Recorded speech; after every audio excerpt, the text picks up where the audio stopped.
Moving along, a legal challenge to stop a mosque from being built in Bendigo began today. Our very own Jules Shiller caught up with one outspoken outsider who went a long way to be heard. Unless you oppose the building of a mosque in Bendigo, this is the noise you will have to put up with for the rest of your life. He's 80, he's a war veteran, and Charles Mollison is chairman of Restore Australia. You can help stop the mosque. Online, he agitates for power to the people and a new constitution. But that's not why he's here in Bendigo. I'm really concerned about the Islamisation of our society. And how do you think that's occurring? Stealthily at the moment. Far from the Sunshine Coast and his Restore Australia off-sider Mike Holt, Charles has travelled 1,700 kilometres to fight a battle in central Victoria, where a planned new mosque complex is stirring up emotions. After almost 2 hours, the application to build was passed, 6 votes to 2. Black balloons started appearing at the homes of supporters, and several anti-mosque groups formed, one of them with up to 10 grand in funding from Restore Australia.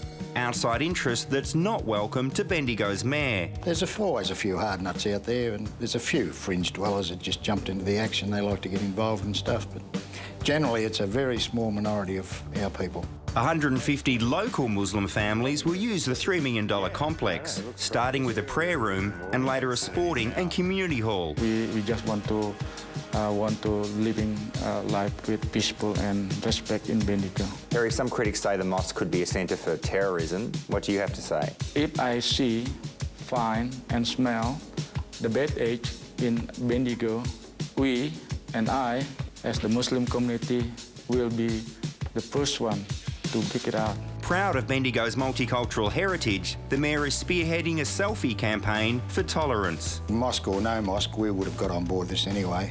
It's about stand up yourself, show your individuality. So, Charles, this is the site of the proposed mosque?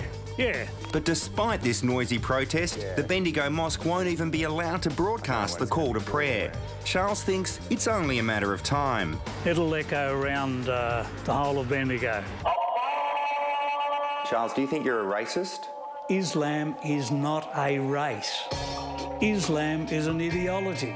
Well, if not a racist, do you think you're a bigot? Absolutely not.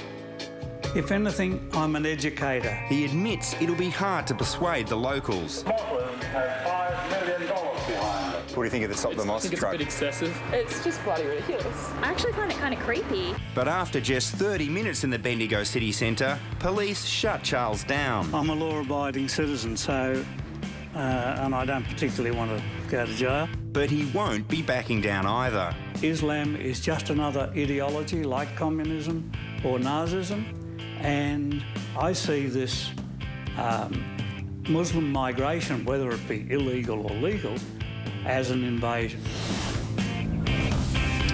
The project's own Jules Shiller joins us now. Jules, you spent most of yesterday in Bendigo. How would you describe the locals' reaction to this truck driving around town?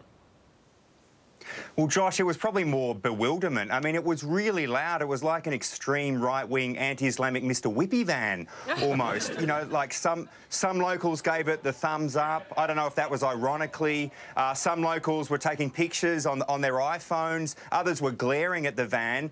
Charles Mollison told me that the day before yesterday, someone tried to rip down the sign, was very agitated, didn't succeed. But, yeah, a lot of mixed reactions, but mainly bewilderment. Jules, isn't it weird that Charles Mollison has come all the way down from Queensland to a Victorian town to tell them what to do? Maybe it's Charles Mollison who needs to go back to where he came from. It's probably right, Pete, but mosque applications have been used as a template for by anti-Islamic groups to push their agenda. So there's more than Restore Australia involved here. You've got other groups like the Q Society and there's Islam for Infidels. There's also groups like the Patriotic Defence League. And Mike Holt from Restore Australia says that an issue like the Bendigo Mosque actually unites them, which is a pretty scary thought. And they also get locals involved. So it's a lot more than just about local planning. Thanks, Jules. Great to talk to you, mate. No worries. Well, it's break time now. We'll see you on the other side. Coming up on the project, it looks awful and it could even kill you. So why are so many people taking up the ice water challenge? And Husey joins us from the road, but from the road in which country? You're watching The Project.